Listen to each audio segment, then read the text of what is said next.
Like, that's amazing. Like, you think they're competitors. Like, they're not. They're best friends, and they're doing what they love together.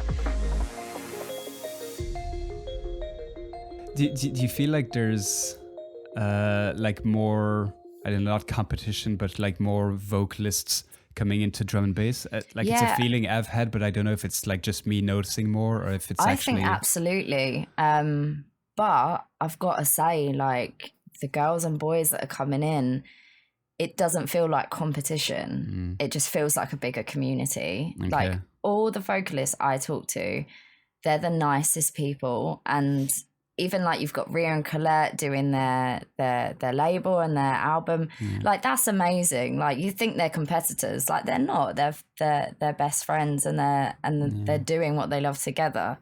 So yes, I think there is a consistent stream of vocalists, but they're just really cool people. And I've never come across a vocalist where I'm like, they won't tell me their secrets or they won't tell me their tips. Everyone's just like, how'd you do this? Oh, I do it this way, blah, blah, blah, blah. That's really cool. I do it like this. And I've connected with like loads of especially the girls, loads of them, and just so helpful, just so nice. And just want to like make sure everyone's okay. And I think everyone has their little lane and their place. And so, I don't feel the competition. I just feel like there's like a really nice community going on and that's been building. And it's great to see like female hosts and rather than your typical MCs. And there's definitely a great movement going on. But I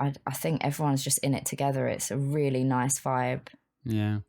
Yeah, and I've seen more and more like female vocalists having their own projects, like you mentioned, Rhea and Colette doing their album, and Ruth Royal has her own EP coming out on Soulvent. I find that super cool.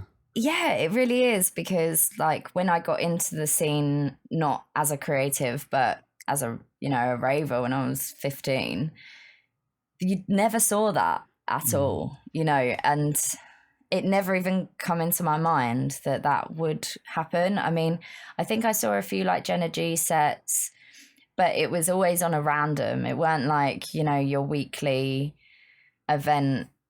I used to go Cable Nightclub every Friday in London, like sadly got closed down, but it would never be on that sort of standard lineup flyer that you get coming out of a club. But now it's just a really amazing thing to see. It's like there has been a really nice change, but I think like MCs and vocalists now, they've got a bit more of a corner in the scene. Whereas before you're a little name at the bottom that no one really even cares about, I guess, when you go into a rave. But now it's like, oh, Anne-Marie's there. Oh, and Fox is there. Oh, and there's more buzz around it now. I think people are really enjoying that side to it. So it's really cool. Yeah, I think it's like also like a virtuous cycle of like if you see Ruth Royal putting out her EP that gives a like inspiration and spark to others, or like Inja put out his album on Hospital, and it's like other MCs might look at that and say, I want to do an album or an EP as well. Yeah, it's definitely. Like reinforcing. I mean, I don't see it slowing down now. With these projects that are popping up here and there, I just I think you're right. I think like other vocalists and MCs are just going to go, why not? I want to have creative control over stuff. I don't always want to be a featured artist. It's nice to actually be there, maybe even at the start of a creative process, because normally what happens is a producer contacts you with already a sketch or, or basically the tune's done. They just want a vocal on it. But it must be nice to be there right from the beginning and be like starting to paint your picture of the tune that you want to make. So definitely, I think we're going to see more and more of that. 100%. Yeah. Is that something you've done in the past, like proposing sketches? Because obviously you're a pianist and it hasn't really happened. Like, I've had a producer send me just like a drum pattern. But at the time, I didn't really have time for it. I've got so much going on, not only in drum and bass, but as a solo artist as well, that the drum patterns are just kind of sitting there. And it's one of those things that's on the list. Yeah. But I've never got round to it. But it would absolutely be something I'd love to do.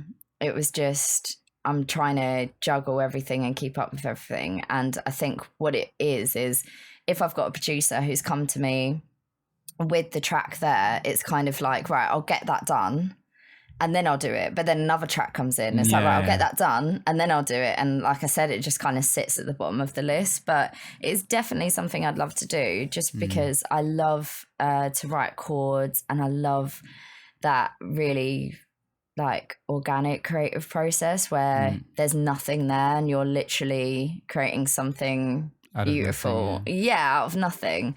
Like, that's, I sit at the piano for hours every day just with my voice recorder on, just doing random keys and random notes and random melodies. Actually, sometimes I can be a bit lazy and just do that and not actually write anything. Feel like you're working. Yeah, exactly. But at the end of the day, I've got nothing to show. I'm just like, oh, I've got these really nice melodies going on. But yeah.